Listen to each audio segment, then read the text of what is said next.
আসসালামু আলাইকুম রহমতুল্লাহি ওয়া বারাকাতুহু। সম্মানিত দিনী ভাই ও বোনেরা, আশা করি আপনারা সকলেই ভালো আছেন।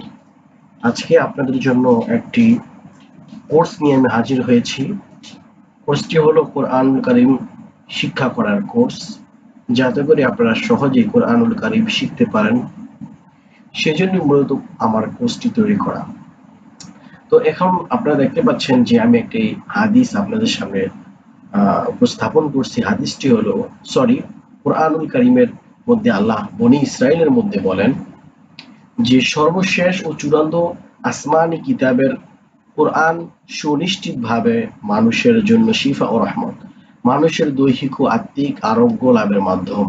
মহান আল্লাহ পাক যেমনটি বলেছেন, আমি কোরআনে যা কিছু নাজিল করেছি যা মুমিনদের জন্য শিফা ও রহমত।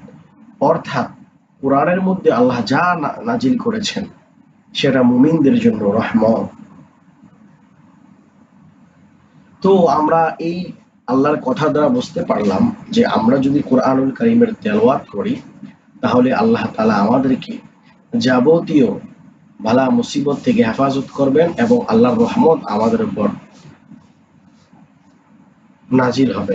তারপরে যদি আমি আরেকটি আপনাদেরকে দেখাই, যে দেখেন আল্লাহ বলেছেন যে ইয়া আইয়ুহাল্লাযীনা আমানু ইন তানসুরুল্লাহা ইয়ানসুরকুম ওয়া ইউসাব্বিত আকদামাকুম। يا أيها الذين آمنوا إن تنصروا الله ينصركم ويثبت أقدامكم। আল্লাহ বলতেছেন, হে মুমিনগণ, যদি তোমরা আল্লাহকে সাহায্য করো তবে আল্লাহ তোমাদেরকে সাহায্য করবেন এবং তোমাদের অবস্থানকে সুদৃঢ় করে দেবেন। আল্লাহকে সাহায্য করার অর্থ আল্লাহর দ্বীনের সাহায্য করা।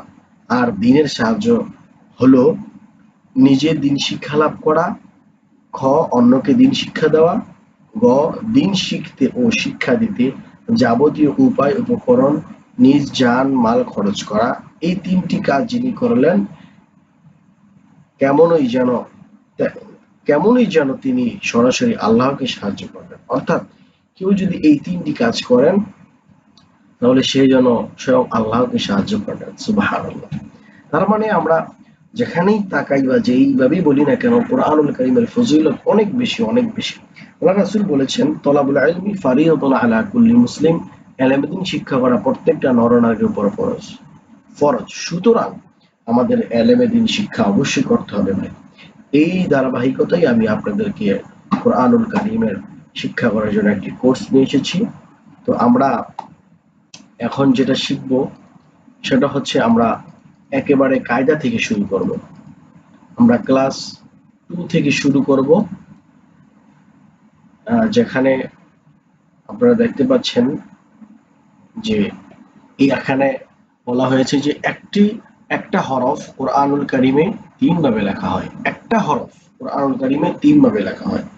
হরফটা হলো প্রথম হরফটা বা, এই যে দেখলেন বা। দ্বিতীয়টা কিন্তু বা, তৃতীয়টাও বা। একটা হরফ দেখেন 3 ভাবে লেখছে, অর্থাৎ কোরআনুল কারীমে 3 ভাবে এরকম বা লেখা হয়। তারপর যদি আমরা দেখি সদ সদ সদ, এই সদও কিন্তু কোরআনুল কারীমে 3 ভাবে লেখা হয়। সুতরাং আপনাদেরকে কোরআনুল কারীম শিখতে হলে আগে অক্ষরগুলো ভালোভাবে আপনাদের চিনতে হবে, এটাও সদ সদ সদ। তারপর আসি তা তা তা। আমরা সকলে যদি তার উপর 2 নোক্তা, যদি কখনো কোরআনুল কারীমে দেখেন এইভাবে তা আসছে, মনে করবেন এটা তা, এটাও তা। দদ দদ দদ। তারপর আসুন সা সা সা। একটা হরফ কিন্তু 3 ভাবে লেখছে। আইন আইন আইন, একটা হরফকে 3 ভাবে লেখছে। নুন নুন নুন, আমরা জানি নুনের উপর 1 নোক্তা। গইন গইন গইন, যদি কখনো দেখেন এইভাবে গইন আসছে, মনে করবেন এটা গইন। ইয়া ইয়া ইয়া। ফা ফা ফা। জিম জিম জিম। কফ কফ কফ। হা হা হা। কাফ কাফ কাফ। যে কাফগুলো ভালো করে খেয়াল করুন, যদি এই কাফ না আসে, দুইটা বিশেষ করে কোরআনুল কারীমের মধ্যে এই যে এই দুইটা একটা, এই দুইটা একটা, এই 2 রকম ভাবেই কাফ এসে থাকে, এগুলো আপনারা ভালো করে খেয়াল করবেন। তারপর হলো খ খ খ, এই 2 ভাবে কোরআনুল কারীমের মধ্যে খ এসে থাকে। লাম লাম লাম, এই যে দুটো কিন্তু লাম। তারপর সিন সিন সিন, মিম মিম মিম। তার মানে আমরা এখানে যা দেখলাম সবই হলো কিন্তু একটা হরফকে মূলত তিন ভাবে তারা লেখছে, তিন পদ্ধতিতে বা তিন স্টাইল এখানে লেখা হয়েছে, যাতে করে আপনারা যেভাবে আসুক না কেন চিনতে পারেন। এই জন্য প্রথম আপনাদের কাজ হবে যে আপনারা ভালোভাবে এই বেসিক যেই হরফগুলো আছে বা বেসিক যে ক্লাসগুলো আছে, বেসিক যে পড়াগুলো আছে, এগুলো আপনাদের আয়ত্ত করা। তাহলে দেখবেন সামনে যখন আমরা সামনে ক্লাস করাবো তখন আপনাদের বুঝতে অনেকটা সহজ হবে। এই জন্য আমার দিদি ভাই বোনেরা, আমরা একটু চেষ্টা করে একটু সময় দিয়ে কোরআনুল কারীম শিখার চেষ্টা করব। আল্লাহ আমাদের সকলকে কোরআনুল কারীম শিক্ষা করার তৌফিক দান করুন, আমিন। দেখা হবে পরবর্তী ক্লাসে। সেই পর্যন্ত আপনারা সকলেই সুস্থ থাকুন। আপনাদের জন্য সেই মহান রব্বুল আলামিনের কাছে দোয়া করি। আসসালামু আলাইকুম ওয়া রাহমাতুল্লাহি ওয়া বারাকাতুহু।